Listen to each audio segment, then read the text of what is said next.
Nasa Riego de Dios project tayo. Yan, kinabit na namin yung strip light. Nilagay lang po namin yan. So, i-arrange pa natin yung ilaw niya para solid. Maganda po siya tingnan.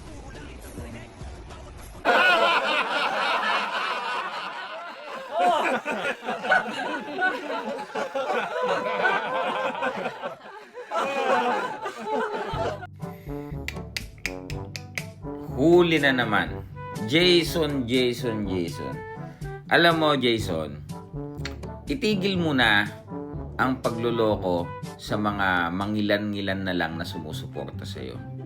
Itigil mo yung panloloko sa social media at higit sa lahat, itigil mo yung panloloko sa sarili mo.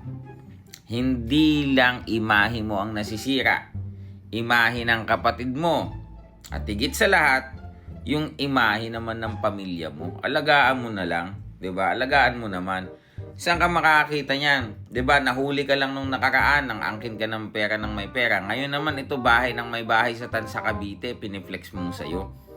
O pati tuloy yung supporter mo sa San Diego, galit dahil napeke mo, kakausapin ka daw mamaya. 'Di ba? Bakit mo kailangan gawin to? For what? Hindi ba mas magandang i-flex yung sarili mong pinaghirapan kahit gaano kasimple yan? 'Di ba? Kahit hukay man lang yan, 'di ba? Plano pa lang, at least totoo. 'Di ba? Kasi karumal-dumal yung i-flex mo at ipagyabang ang mga bagay o ari-arian na hindi naman sa'yo.